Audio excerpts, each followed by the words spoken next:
क्या झारखंड सरकार में सब कुछ ठीक चल रहा है या फिर अंदर ही अंदर एक ऐसा सियासी खिचड़ी पक रहा है जो बहुत जल्द हेमंत सोरेन की सरकार को बिखेर कर रख देगा? क्या झारखंड में जेएमएम और बीजेपी के बीच बैकडोर से कोई नई खिचड़ी पक रही है?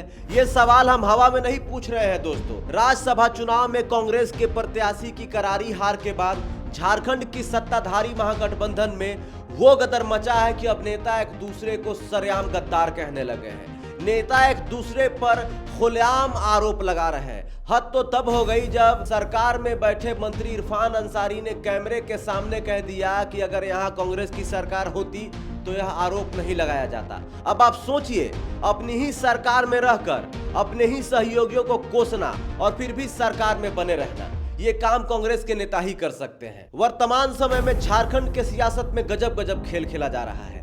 अब आप सोचिए, इतना सब कुछ होने के बाद भी आखिर कांग्रेस आला कमान चुपचाप विष का प्याला पीने को तैयार क्यों है?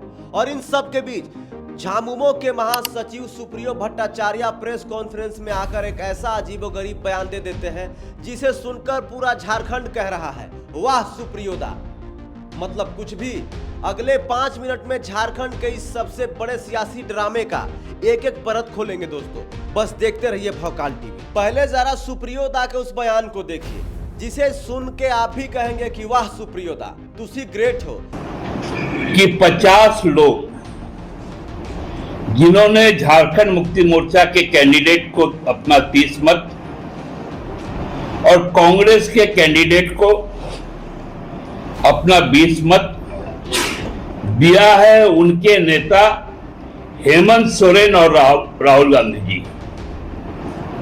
और जो 28 वोट परिमल नाथवानी जी को मिला है, उनके नेता आदरणीय नरेंद्र मोदी जी, अमित शाह जी और नितिन नवीन जी है। क्योंकि परिमल नाथवानी जी ने चुनाव के बाद, परिणाम के बाद उनका जो एक्सप्रेशन ऑफ ग्रेटिट्यूड था फेसबुक में हमने देखा, 3 ही नाम का उल्लेख था। तो उन 28 का नेता मोदी जी, शाह जी और नितिन नवीन जी। और मैं कह रहा हूं, और जो 3 वोट जो निरस्त हुए, उनके नेता विचारहीन है।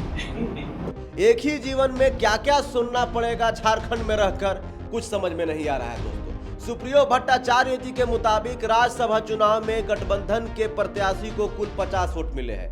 वो कहते हैं कि इन 50 विधायकों के नेता सिर्फ हेमंत सोरेन और राहुल गांधी जी हैं। 28 नाथवानी जी को वोट मिले हैं। जिन विधायकों ने नाथवानी जी को वोट दिया है उनके नेता नरेंद्र मोदी, अमित शाह और नितिन नवीन हैं। और जिन 3 विधायकों के वोट रद्द हुए हैं उनके लिए सुप्रियोदा नया शब्द लाए हैं। उन 3 विधायकों के नेता भी विचाराधीन है। वाह, मतलब गजब सुप्रियोदा, आप कमाल करते हैं। जनता को आप इतना भी ना समझ मत समझिए। झारखंड की जनता सब समझती है, सब जानती है। दादा, झारखंड की जनता उन 6 क्रॉस वोटिंग करने वाले विधायकों का नाम जानना चाहती है। कांग्रेस, जेएमएम, आरजेडी, सीपीआई सभी दल एक दूसरे पर आरोप लगा रहे हैं, लेकिन ये खुलकर कोई नहीं प्रूफ दे पा रहा है, ये खुलकर कोई नहीं साबित कर पा रहा है कि कौन वो 6 विधायक हैं जिन्होंने क्रॉस वोटिंग किया है। ऐसे में सुप्रियोदा ने भी प्रेस कॉन्फ्रेंस करके क्लियर कर दिया कि हेमंत सोरेन साहब 56 विधायक के नेता नहीं बल्कि 50 विधायक के नेता हैं। फिर आप उन 6 विधायकों का नाम साफ साफ क्यों नहीं बता रहे सुप्रियोदा? वैसे भी अब उन 6 विधायकों के साथ कोई रिश्ता नाता तो रहा नहीं। जैसा कि आप खुद ही कह रहे हैं कि हेमंत सोरेन और राहुल गांधी अब सिर्फ 50 विधायकों के नेता हैं जिन्होंने राज्यसभा चुनाव में खुलेआम क्रॉस वोटिंग की। अगर वो 6 विधायक हेमंत सोरेन के नहीं हैं तो वो किसके हैं? जरा बताइए, झारखंड की जनता जानना चाहती है।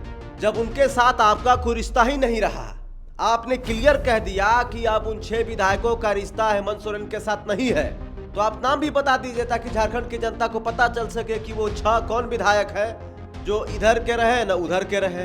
देखिए, बात सिर्फ नाम छुपाने की नहीं है दोस्तों। इस हार के बाद गठबंधन के साथी एक दूसरे की वफादारी पर थू-थू कर रहे हैं, एक दूसरे की वफादारी पर शक कर रहे हैं। सरकार के अपने ही मंत्री इरफान अंसारी सरेआम बयान दे रहे हैं कि अगर झारखंड में कांग्रेस की सरकार होती तो तस्वीरें कुछ और होती।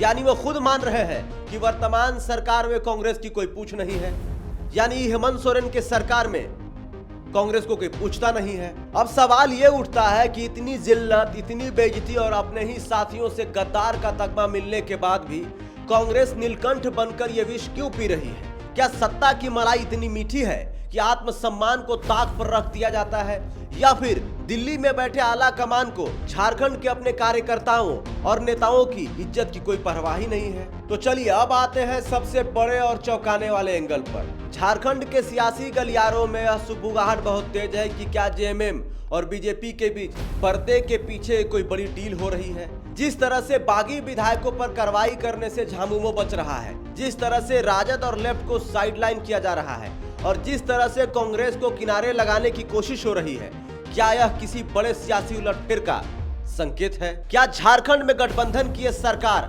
बिखरने की कगार पर खड़ी है? तो भैया मेरे हिसाब से ऐसा कुछ भी नहीं होने वाला है, लेकिन आपके हिसाब से क्या लगता है? क्या झारखंड में गठबंधन की सरकार बिखर जाएगी? कमेंट करके जरूर बताइएगा। पिछले 1 साल से हम यही सुन रहे हैं कि झारखंड में खेला होने वाला है। जब भी हेमंत सोरेन और कल्पना सोरेन दिल्ली जाते हैं, सियासी गलियारों में हलचल शुरू हो जाता है कि झारखंड में बहुत बड़ा होने वाला है। आखिर हेमंत सोरेन और कल्पना सोरेन दिल्ली क्यों गए? अरे भाई, कुछ निजी काम से भी दिल्ली जा सकते हैं। सवाल नंबर 1, क्या सुप्रियो दा का बयान हताशा छुपाने का जरिया है या किसी बड़े खेल की शुरुआत? यह तो वक्त बताएगा, लेकिन एक बात साफ है, झारखंड की सरकार में इस वक्त सब कुछ ठीक तो बिल्कुल नहीं चल रहा है। आपको क्या लगता है, क्या कांग्रेस को इस अपमान के बाद सरकार से बाहर आ जाना चाहिए? और सबसे जरूरी सवाल दोस्तों, क्या झामुमो को उन 6 भीतर घातियों के नाम उजागर रहने चाहिए? अपनी राय कमेंट बॉक्स में जरूर बताइएगा और लिखिएगा। जोहार, नमस्कार।